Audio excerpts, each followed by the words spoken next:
Emotional regulation. There's something that I haven't seen discussed.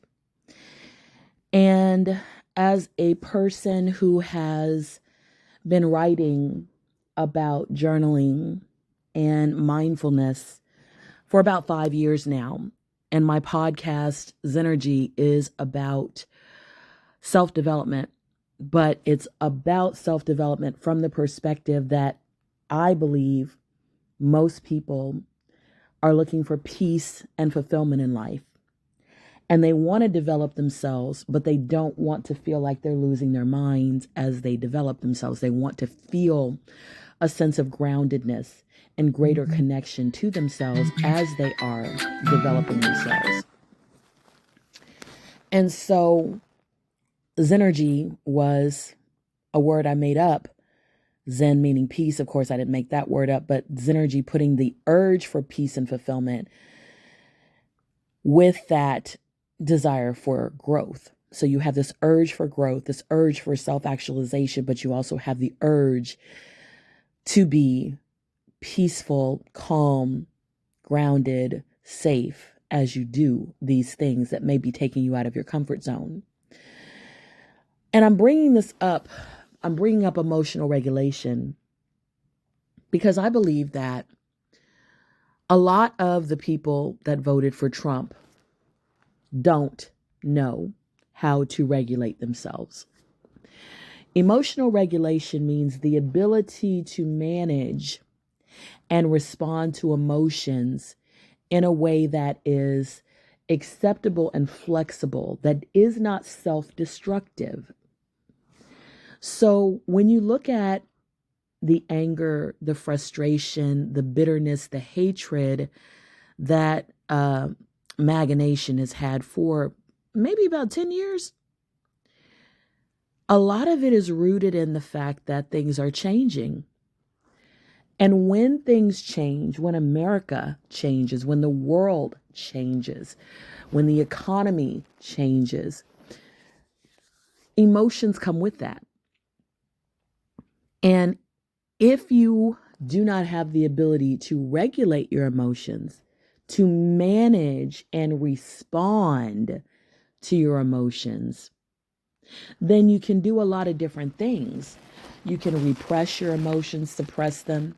You can act out in very negative and violent and self-destructive ways or destructive to others.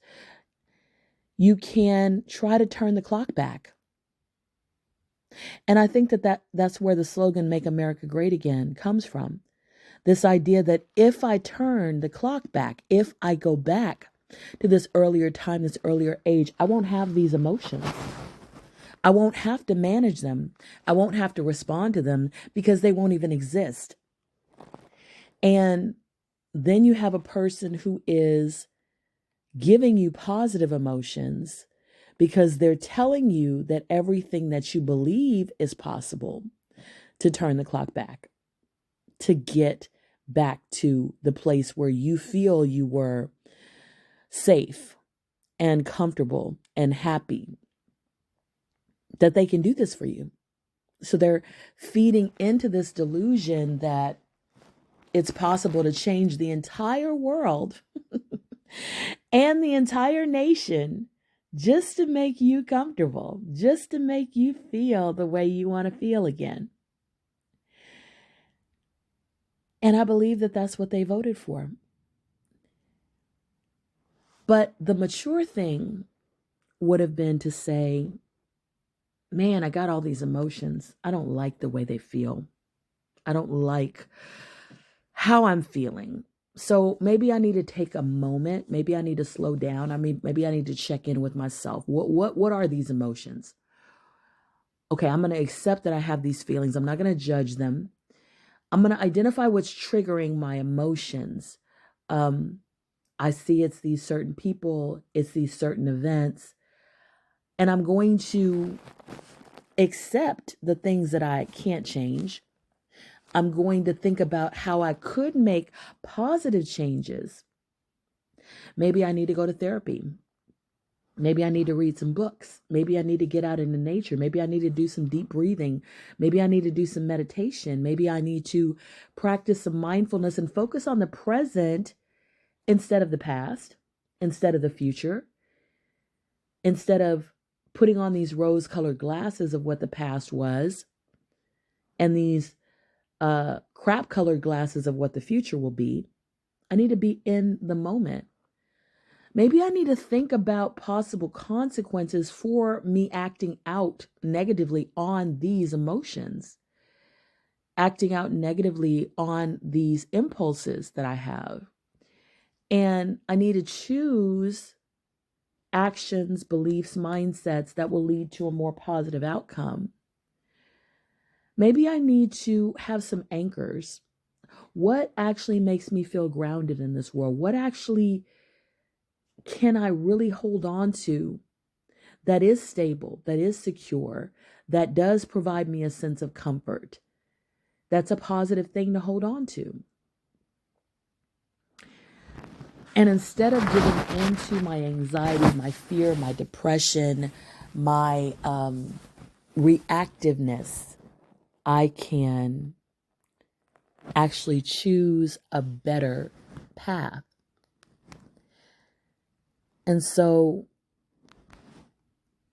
I think if MAGA Nation had not run from their emotions, had not tried to hide from their emotions, had not tried to repress, suppress, and completely change the world and the nation to get rid of their emotions, we wouldn't be where we are today. If they had just acted in a way to regulate their emotions. And so for everyone that's listening, I think this is why it's super important to learn emotional regulation and to teach it to our children. Because emotions are powerful, but emotions are not supposed to be making our decisions for us. Our brains are supposed to be doing that. Our logic is supposed to be doing that. Our maturity is supposed to be doing that. Our critical thinking is supposed to be doing that, not our emotions.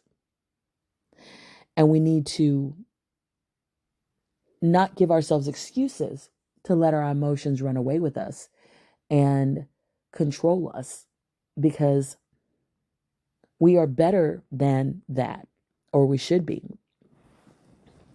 May you walk in Zennurgy.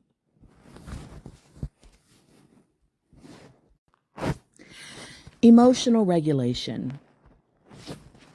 There's something that I haven't seen